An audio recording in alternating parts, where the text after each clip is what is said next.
Tá sim. Tá?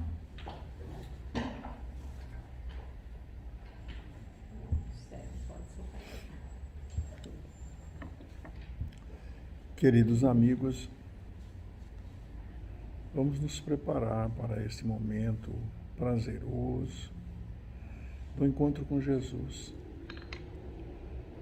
É normal que a gente medite sobre o início dos nossos trabalhos, recordando a importância de podermos meditar sobre as circunstâncias que nos cercam para o nosso engrandecimento, para o nosso crescimento espiritual. Por isso, quando iniciamos os nossos trabalhos, o fazemos dando as boas-vindas a todos nós dos dois lados da vida, para a nossa gratidão ao Mestre Jesus e com a certeza absoluta de que o Mestre está entre nós, de braços abertos, nos acolhendo para que possamos ter momentos de alegria, de felicidade, de elevação espiritual. E nada melhor do que a abertura dos trabalhos, dar o nosso abraço afetuoso a todos que aqui estão, e como Jesus nos ensinou a oração do Pai Nosso, o faremos também, pelas palavras articuladas, esse que vos fala, e todos aqueles que comparecem aqui dos dois lados da vida, que podem também repetir a oração que Jesus nos ensinou, dizendo: Pai nosso que estás no céu, santificado seja o vosso nome, venha a nós o vosso reino, seja feita a vossa vontade, assim na terra como no céu. O nosso de cada dia nos dai hoje, Senhor, perdoe as nossas ofensas, assim como nós perdoamos aquele que nos tem ofendido, e não nos deixe cair em tentação, mas livra, Senhor, de todo mal, porque vosso é o poder, o reino e a glória para sempre. Dito isso, nós vamos iniciar o trabalho. Dona Célia, como é que nós vamos fazer hoje? Já dividiu? Vai a senhora, vai a dona Cristina, a professora, ela tem uma voz, a Maria Luísa.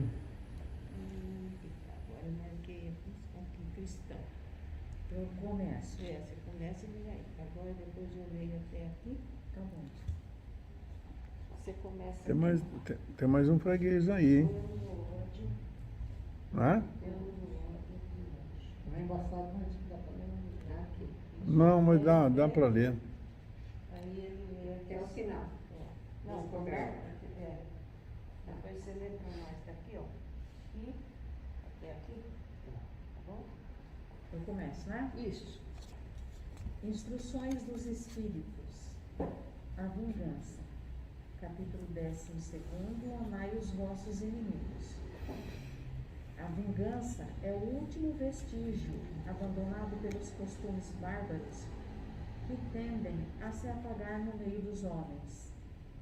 Ela é como o duelo, um dos últimos vestígios desses costumes selvagens sobre os quais se debatia a humanidade no início da era cristã. Por isso, a vingança é um indício certo do estado atrasado dos homens que a ela se entregam, e dos espíritos que podem ainda inspirá-la. Portanto, meus amigos, esse sentimento não deve jamais fazer vibrar o coração de quem se diga e se afirme espírita. Vingar-se, vós o sabeis, é de tal modo contrário a essa prescrição do Cristo. Perdoai aos vossos inimigos, que aquele que se recusa a perdoar não somente não é espírita, como não é nem mesmo cristão. A vingança é uma inspiração tanto mais funesta quanto a falsidade e a baixeza são suas companheiras assíduas.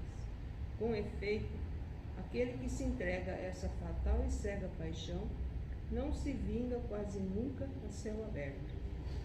Quando é mais forte, precipita-se como um animal feroz sobre aquele a quem chama seu inimigo.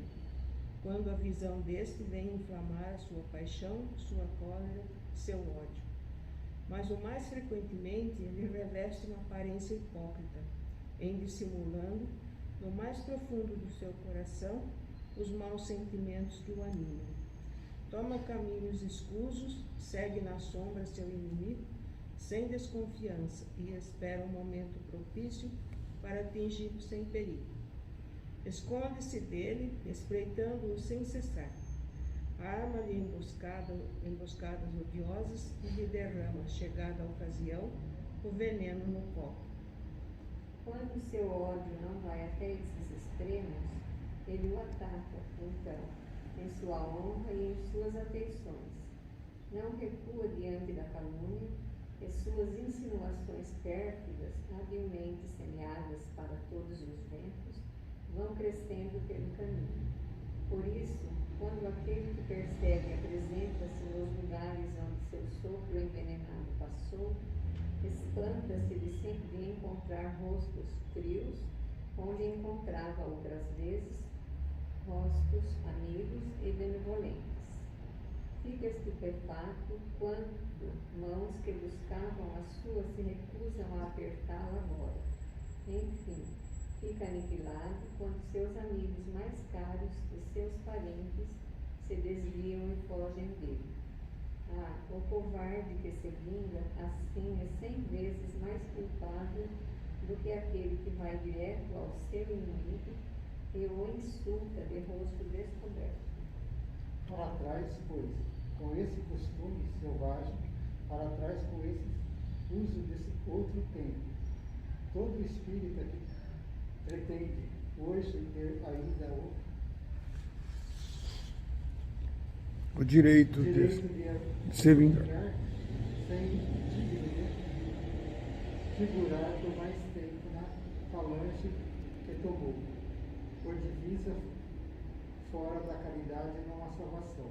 Mas eu não poderia deter-me em semelhante ideia de que um membro da grande família espírita possa, no futuro, ceder ao impulso da vingança ao invés de perdoar.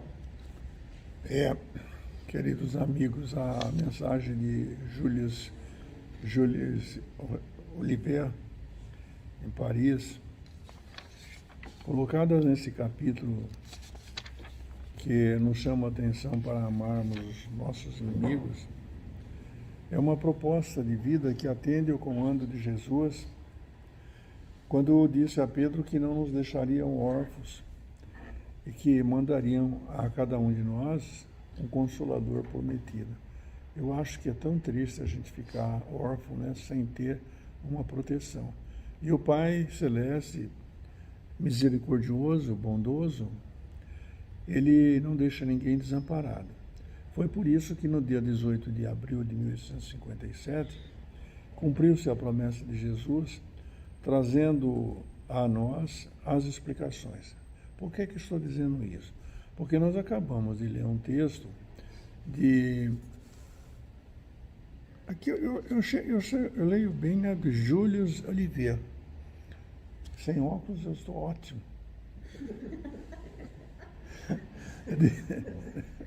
Desculpa. Que bom, né? Que bom. E digo isso porque essas instruções dos Espíritos têm esse condão de nos colocar conscientes da nossa realidade. Quando Jesus respondeu aos fariseus qual era o maior mandamento, e ele o disse com todas as letras, que amareis o Pai de todo o seu coração, de toda a sua alma, de todo o seu espírito.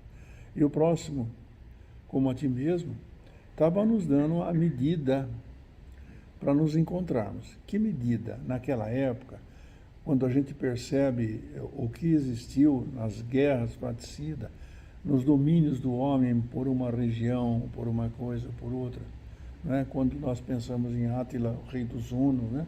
Quando passava, nem o seu animalha deixava crescer mais uma grama.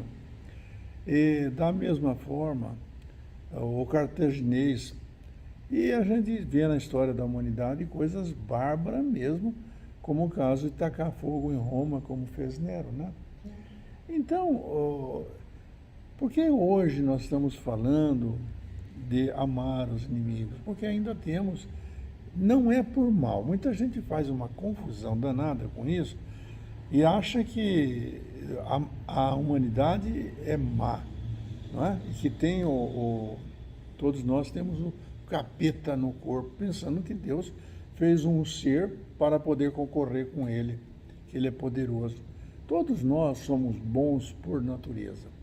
Sim, simples e ignorante, consoante as 3 propostas que existem no Livro dos Espíritos, né? 115, 133 e 804. Podeis ver isso para conferir o que eu estou falando. Mas essa é uma realidade. Então, a criatura humana não foi feita, e Deus não fez nada de mal. Mas, e como é que acontece isso? É um paradoxo, então, falarmos que temos que amar o próximo? Claro, se eu amo a senhora, claro que eu amo. Há tonalidades, a Maria Luísa, há tonalidades de amor diferente. O amor não é esse sentimento de querer só a procriação. Isto é um sentimento maravilhoso e Deus colocou até prazerosamente na questão 786, fala-se isso, porque é preciso que o homem tenha esse estímulo. Mas o amor é a excelência do amor. Nós temos que amar os outros. Mas o que acontece na prática? Quando a gente se depara com qualquer situação aziaga, é certeza que nós vamos guardar rancor. Eu ouvi de um personagem que me é muito querido, o Divaldo, falando isso em um congresso uma vez, que quando você tem que perdoar, tem que não sei o que, o cara falou para ele, olha, você tem que perdoar. O senhor não é espírita? O que diz o Oliveira aqui? Bom, eu tenho que perdoar sim, mas por favor, amanhã dá um tempo para eu absolver, porque não é fácil. Tem pessoas que ainda dão tapa na cara da pessoa fisicamente. Outros, então, com um outro fio de conversa, faz uns desaforos para nós que, meu Deus, não é verdade, Maria Luísa? A gente fica assustado de ver a pessoa ser tão grossa. Um exemplo prático aí, o nosso supremo mandatário do país. É uma grossura que não tem limite. Não é? Uma falta, na série, uma falta de educação, de preparo, né? Para ocupar o cargo. Então, por favor. Então nós temos, mas como temos que perdoar isso? Como é que nós vamos conseguir amar essas pessoas? Porque nós entendemos que esse amor não está preso à necessidade biológica, não é isso. É o amor no sentimento mais puro da alma. É o amor de Jesus, que trouxe para nós ensinando como é que devemos fazer. Se não, como? Se pode imaginar que nós temos que abandonar a vingança. A vingança é quando o cidadão guarda o rancor, o ódio e fica procurando você para poder dar um troco, né? Já viram isso? Eu não sei se a senhora já assistiu o filme O Troco, Mel Gibson. Não. Por favor, a senhora assista. Vale a pena. Assistiu? Muito bom. O troco. Então a pessoa quer dar o troco para você. Quando você tem que perdoar. Jesus deu o troco para alguém? Quando a gente pensa na historiografia mundial, nunca, em lição nenhuma, nos livros que já li, ou nas experiências que nós trazemos nas nossas vidas, nunca vi Jesus dar o troco. Ele tratou todo mundo com cordialidade, mesmo os que ofenderam. No Monte Gólgota, quando a gente pensa naquela cena dantesca, ele diz ao Pai, ao levantar a cabeça para os esplendores celestes, eles falam, Pai, perdoa, porque eles não sabem o que fazem. Nós estamos nesta condição, como é que vamos ter vingança? Já passamos através dos tempos, nós estamos no ano 2023, entrando agora, já passamos nisso. Nós não vamos se degladiando com covardia através da espada, do rifle, como fez em Paris, né? Esse é um dos últimos vestígios da boçalidade da criatura humana, porque ele não aprendeu ainda que a vida é composta de perdão, de amor, porque ele vai ter que pagar. Ah, mas então Deus é tão bom, misericordioso. Jesus ensinou a gente a perdoar, Então vamos perdoando. Não é bem assim. Vai perdoando, tem que perdoar, não como propôs o Evangelho, e João também, em todo o Evangelho está esparramado essa notícia de que nós temos que, quantas vezes perdoar? Pedro era temperamental, ele disse assim, Jesus, aqui na linguagem nossa, né? Jesus, mas quantas vezes nós vamos perdoar? Né, Maria Luísa? 7 vezes está bom, porque ele já põe um limite, né? A gente vai numa conversa, numa roda, dando um parecer, e já põe um limite para dizer, eu estou bem, acho que 7 vezes está bom, né? Aí Jesus disse, não, Pedro, em verdade vos digo, não 7 vezes, mas 7 vezes, 77 vezes, dá 490, eu já fiz a conta. 490 vezes. Aí vai marcando com o palitinho? Meu filho. Me lembro a hora, e um caso que o Divaldo contou, que na verdade nem passou-se com ele, passou-se com o nosso Chico, né? A mulher foi lá e, usando dessa prerrogativa do perdão, e falou, ô Chico, eu não aguento mais, meu marido. Eu já fiz umas continhas e eu já perdoei todas as vezes, porque eu estou com tantos anos, 40 anos com ele é bêbado, isso, aquilo. E o Chico ficou quieto, falou, bom, mas tenha paciência e vai dar tudo certo, né? Mas eu já estou perdoada, porque não é possível. Passado um tempo, Divaldo voltou a conversar com o Chico, e o Chico falou, ele perguntou, mas e como é que está aquela senhorinha, assim, assado? Falou, você não sabe, o marido morreu uma semana depois. E ela veio aqui toda chorosa. Eu falei, mas por que, minha irmã? Você está triste agora? Está chorando, ele não morreu? Pois é, mas sabe, eu tenho uma saudade dele, ele era tão bom. Sentiu saudades das brigas, do desentendimento. Isso é um fato real. A gente sente falta até daquele aconchego. Ah, você não me entende? Então, tudo isso tem um propósito de engrandecimento do nosso espírito. Não podemos guardar, porque é uma covardia. Eu acho, o tempo de Paris é uma covardia. O cidadão que tinha um excelente manuseio de armas, marcava para tirar o desaforo em Champs-Élysées, às primeiras horas da manhã. E ia lá, e o cara que não sabia atirar, ia lá para defender a sua honra. Que honra? O cara que atira bem vai matar. E tinha os padrinhos legalizados, não é?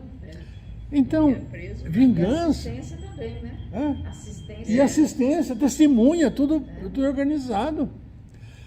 Então, o Evangelho fala hoje que isso é uma coisa do passado, que nós já evoluímos, mas que ainda nós guardamos, eu tenho certeza que nós guardamos, às vezes não é a vontade de pular na garganta, mas a gente fala, você vai ver o que vai te acontecer. Quer dizer, transfere ao Senhor da vida a vingança. Não é assim. O problema está preso no pagamento justo que você deve fazer. Como? Ora, como aqueles que nascem com qualquer problema físico, aqueles que não têm recursos nem para a alimentação, ou aqueles que não têm oportunidade, às vezes, de estudar, mora em um lugar longe demais. Boa tarde, querido. Seja bem-vindo. A hora que você quiser tomar o passe, a dona Célia já aplica o passe para você. E, enquanto isso, eu vou proseando um pouquinho. Então, a vingança é uma coisa que tem que deixar, porque tudo se ajusta na vida. Não é? As dissidências entre o casal se ajustam. Ou, melhor, é uma coisa curiosa, Joana de Angelis fala que a criatura humana, diante das fecundas concessões que nos chega todos os dias, não tem razão para reclamar, mas somente para agradecer. E é verdade, a separação, às vezes, de um casal, eu conto um episódio para vocês. Jota, boa tarde, seja bem-vindo. Muito curioso. Na minha profissão, eu por uma questão da natureza e eu já ter passado muitas crises, uma ocasião apresentou-se um casal para fazer a separação e eu queria que eles ajeitassem a vida. Oh, meu Deus, não, mas não é assim, vamos com jeito e tal. Bom, marquei uma outra data, uma entrevista com um, entrevista com outro e fui levando, viu, Maria Luísa? E um dia eu estou no fórum, passando assim, e o casal estava saindo, tinha feito o divórcio com outro advogado. E eu vi, assim, ela falava para ele, acho que ele é padre, advogado. Eu falei, eu ainda perdi o cliente. Ai, que curioso. Mas sim, eu estou dizendo isso não para incentivar a separação de ninguém. Principalmente eu que já fiz 50 anos de ajuntado, casado. Você também tem um bocado, né, na estrada? 47. 47. Mas eu converso, eu falo, depois eu falo, bem, você quer dar um tempo? Deixa eu conversar com ele também. Faço tudo o que tem que fazer e tudo bem, mas se quiser, eu vou fazer, não há problema, é a sua vontade. E vou dizer mais. Hoje, na atualidade, não quando eu comecei a advogar, tenho mais de 40 anos, mas se você quiser, nós volta. Eu faço eles voltar. Hoje, com a graça de Deus, depois do carneiro, né, nós temos o divórcio. E eu faço vocês casarem de novo.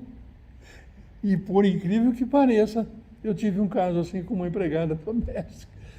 O cara bebia muito, não deu certo. Tá? Separou, fiz o divórcio.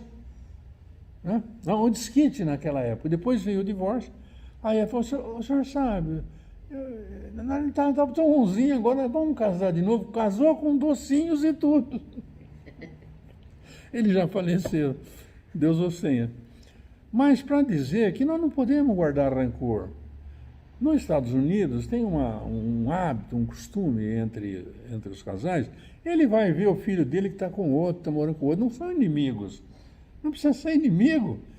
Então, nós não precisamos guardar mais hoje vingança de ninguém.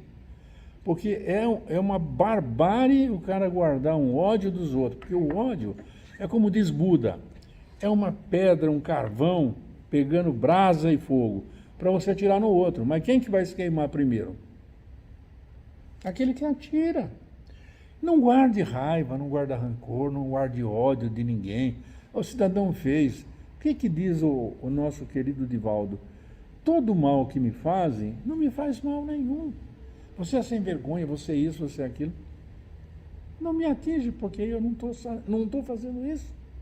Mas se tiver, tem que me corrigir.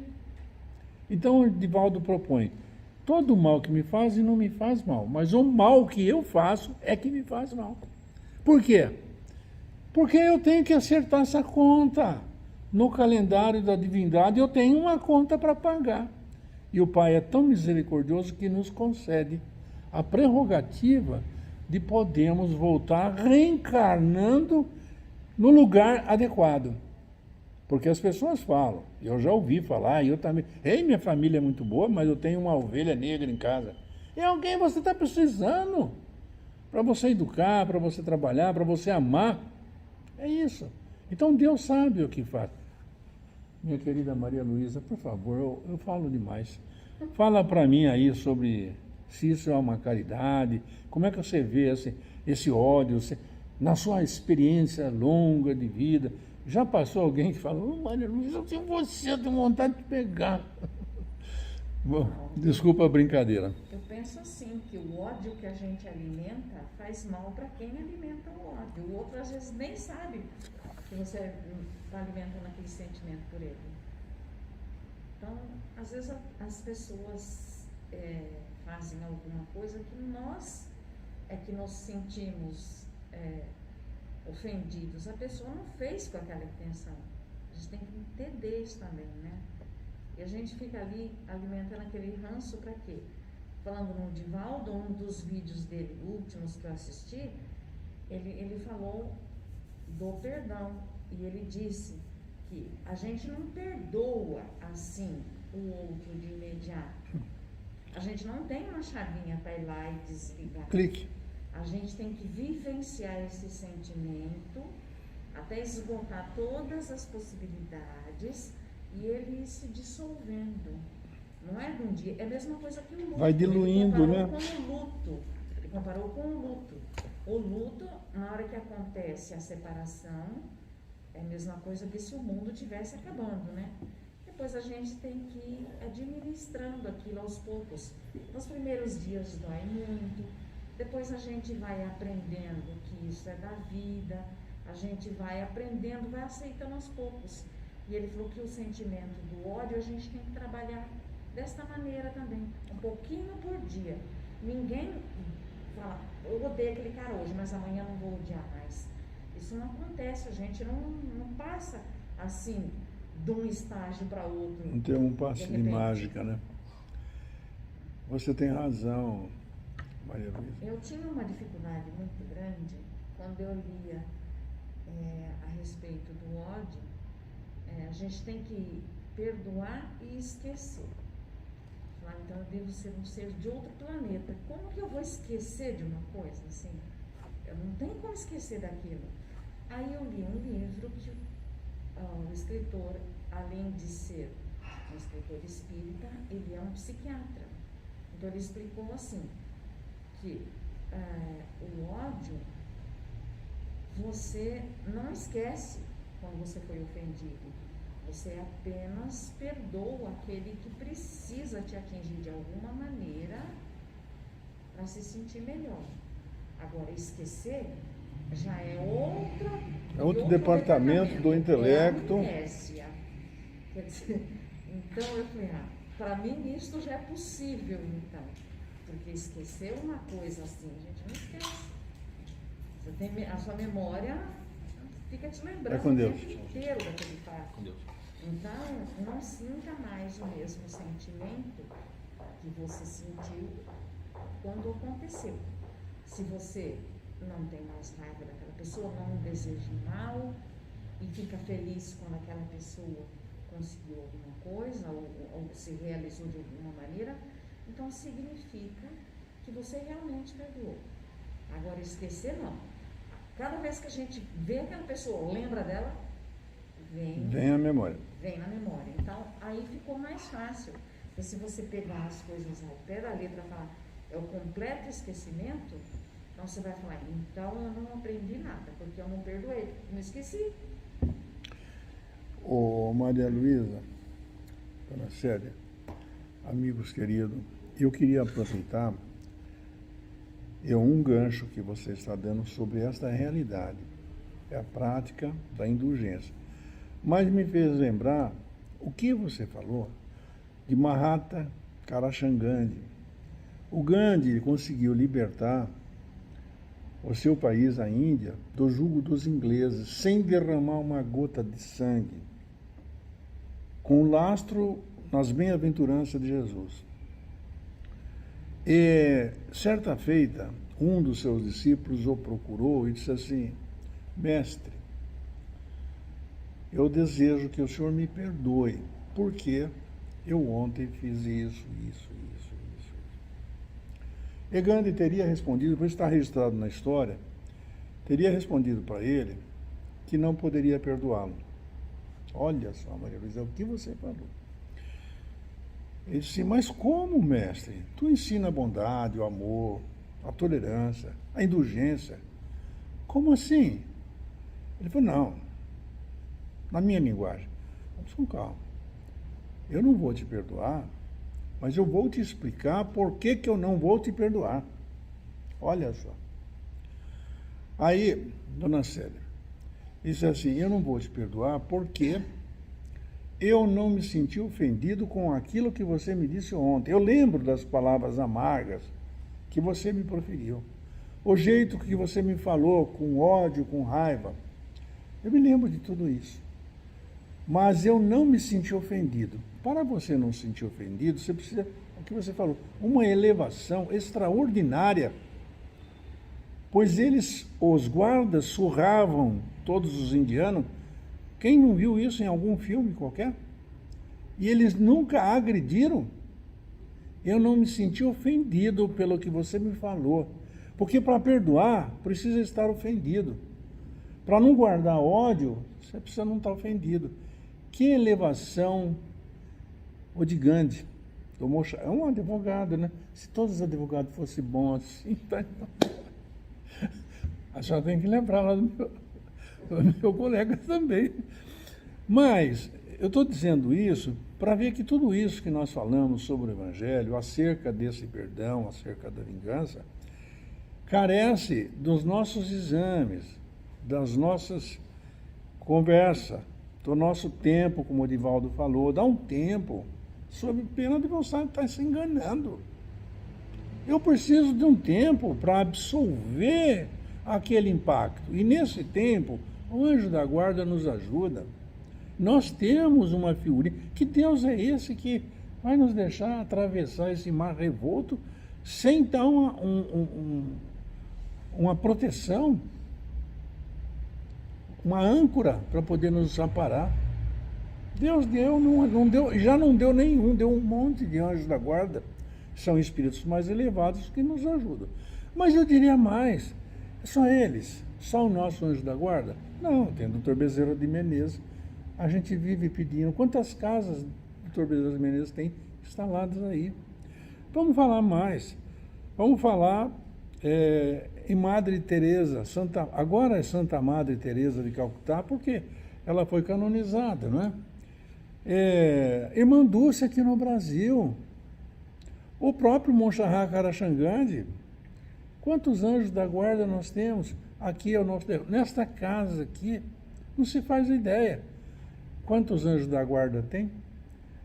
Pai Zé Maria, Dr. Barreto, são aqueles que edificaram esta casa. Quantos nós temos? Quantos outros estão trabalhando aqui nesse momento? Estão ouvindo lá, o Jaime está falando isso aí. Eu sei que eles sabem que eu sou pecador e que não tenho nem o direito de falar isso, mas eles sabem também, examinando o meu coração, o nosso coração, a intenção com que nós estamos fazendo isso, para transmitir isso para todos aqueles que quiserem ouvir. Jesus mandou os 500 seguirem e falarem sobre o Evangelho. Então, dessa maneira, não temos que ter vingança de nada. É fácil? Não é fácil, não. Não é fácil. Às vezes um filho agride um pai, uma mãe agride um filho, e aí nós falamos, nunca me aconteceu isso, que benção, né? Não deve isso, né? Que coisa linda, né? Depende de nós. O esplendor celeste está esperando cada um de nós. Aqui, pertinho de nós, nas medidas naturalmente proporcionais, nós temos um mundo de regeneração chegando. O que nós estamos fazendo? Estamos fazendo um esforço para lermos o Evangelho. Estamos fazendo um esforço para pegar essas mensagens bonitas que vocês têm. Ó. A caridade é a manifestação do amor. Não se restringe a esmola, é fácil dar esmola, ou ajuda material. Deve ser praticada em ações concretas. O que Monshahá Karachangandi falou. Eu não estou magoado com você. Eu sei que você falou, mas eu entendi que você estava naquele momento ainda com muita raiva, com muita isso. Eu entendi, eu compreendi. Jesus compreendeu e pediu perdão por nós. Ele não compreendeu? Sim, que Jesus era presciente, está tudo bem. Mas ele compreendeu. Então, em pensamentos, em preces, em ações edificantes, ouvir e amparar por todos os meios e modo à sua disposição. Vamos fechar os nossos olhos e imaginar a figura de Jesus, suave, descendo pelas estradas da Cesareia, da Judéia, buscando disseminar a boa palavra, para que nós pudéssemos sempre nos esclarecermos, temos um arrimo necessário para dar continuidade à nossa vida. E é nesse instante que nós pedimos, Senhor, em nome de Jesus, que nos abençoe. A todos nós, do outro lado da vida, que estamos aqui. Que nos tornemos dignos de aplicarmos os passes magnéticos para distribuir as energias celestes e fortalecer no corpo e o espírito de cada um de nós aqui presente. Aproveitamos, Senhor, para pedir também e encarecer por aqueles irmãos que ainda estão com raiva, aqueles que ainda guardam no seu coração vingança desnecessária, aqueles que estão nos presídios, nos ergástulos do coração, aqueles que estão nos hospitais, nas casas de saúde, nos orfanatos, aqueles que têm a responsabilidade de cuidarem desse povo maravilhoso na pátria do Evangelho Coração do Mundo, como tantos outros povos que necessitam da proteção do Pai Celestial. A todos, Senhor, nós pedimos que, em nome do governador planetário, distribua e distenda essas energias para alcançar todos os corações, transformando, a fim de que procuremos, mais cedo ou mais tarde, encontrarmos os esplendores celestes no caminho da felicidade. Que o Mestre Jesus nos abençoe agora e por toda a eternidade.